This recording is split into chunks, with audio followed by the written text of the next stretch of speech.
Samsung's newest S Pen toting beast has been unveiled at the January Unpacked event. That's exactly 11 months after the announcement of the Galaxy S23 series. It seems Samsung has been growing too eager to launch its flagships before the typical 12-month cycle is up. So what are we getting? New processor? Sure. Some decent facelifts? Definitely. With a titanium frame to keep up with the times. A bit of a camera module shuffle has the zoom cameras changed up a bit, but we still end up with 4 cameras on the back like before. And we now get to see the Galaxy S24 Ultra go completely flat screened. There's just ever so slight arc at the edge of it, so it fuses into the frame seamlessly. Samsung has been reducing the edge curve over the past few years. If you are still a fan of it, it looks like the Galaxy S23 Ultra may be your last chance to get a phone with an edge screen for a while. The good news is that we do expect Samsung to keep selling the S23 Ultra as a reduced cost model over the next year. But back to present times, Samsung has launched a trio of Galaxy S24 device, and of course you can expect a Galaxy S24 review and S24 Plus review as soon as we put them through the full slew of benchmarks. All hail titanium, the new ruler of the flagship phones. Joking aside, we have a titanium frame on the Galaxy S24 Ultra now, following in the footsteps of Apple's Pro iPhones. It's a soft touch mate and it looks clean and stylish, pretty cool. We don't get a lot of benefits in terms of weight. Samsung also completely removed the curvature of the screen. The soft edge design has been getting less and less prominent over the years as it appears consumers simply prefer a flat display, and Samsung has been testing it slowly and surely, making the curves less and less prominent. On the Galaxy S24 Ultra, it's just a slight wiggling into the frame of the phone for a seamless transition. But the rounded side frames are back, so it still feels like the Galaxy S23 Ultra. The Galaxy S24 Ultra colors are going to be titanium gray, black, yellow and violet. The Samsung.com having a few extra ones: titanium green, blue and orange. As before, we have a 6.8-inch dynamic AMOLED 2X screen, Samsung's best screen tech that has been awesome for years now. There's more brightness headroom with a peak brightness of 2600 nits that only matters when watching HDR content and under very bright conditions. But hey, it's there. It's still QHD plus resolution and it's still an LTPO panel with variation between 1Hz and 120Hz. Samsung has been doing that with the Ultra models for a while now. Overall, we expect very little surprises here aside from the screen going completely flat. Okay, we are back to having a 200 megapixel main camera and a 12 megapixel ultra-wide camera, and then 2 zoom cameras, a 10 megapixel zoom camera with a 3x telephoto lens and 50 megapixel one with a 5x lens. You may have noticed the 5x camera replaced with 10x lens of yesteryear. Apparently, Samsung is going to be using the high-res 50 megapixel sensor and some AI trickery to achieve the same or better results with it.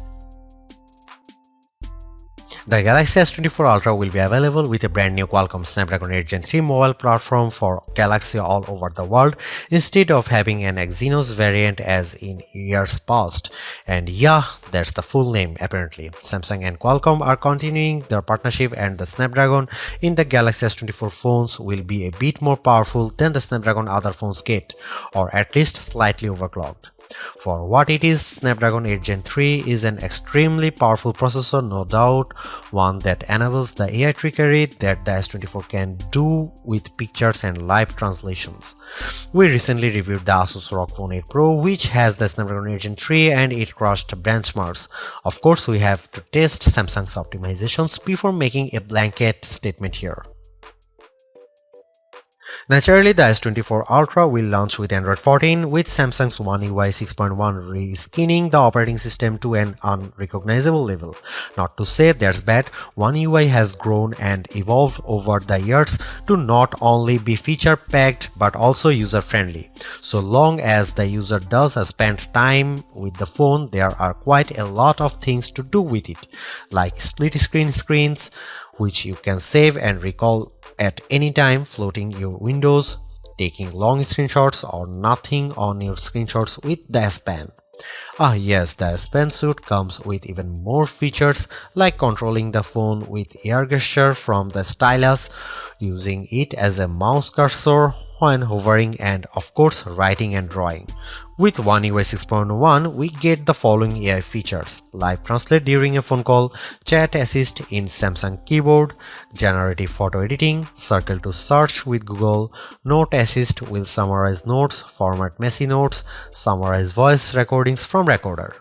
We are curious to see if these AI features will expand throughout the year and if they will trickle down to older Galaxy phones.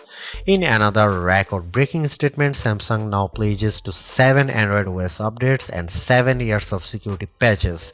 If we are getting this right, it means the Galaxy S24 Ultra will get Android 21. The Galaxy S24 Ultra will come with the same 5000 mAh battery as before. Thus far, the Ultra flagship has had an okay battery life. Definitely not bad, definitely not a record breaker, but dependable for a full day. It also won't be pushing any charge speed limits, with wired charging at 45 watt and wireless 15 watt. Samsung's stereo speakers have been quite good thus far, maybe a bit MIDI and a bit harsher sound at max volume. The Z Fold phones have been sounding great, which showed that the Ultra flagships still have a bit of work to do there. But special constraints probably play a role. We will see if the Galaxy S24 Ultra manages to improve in this area. As far as haptics go, the S24 Ultra we tried out felt pretty much like the S23 series, clicky, strong, responsive. Currently, our expectations for the Galaxy S24 Ultra are that it will be a very good phone with powerful hardware, good camera and dependable battery. We don't expect some head-turning new features or improvements, so we are curious how far those AI tricks can go and how often Samsung will add new ones. That is to say, we don't think that Galaxy S23 Ultra owners will be rushing to upgrade to it, but it will definitely be a killer phone for newcomers. But we will see. We have to run it through our performance benchmarks and camera tests to draw a final verdict. Thanks for watching. See you in the next one.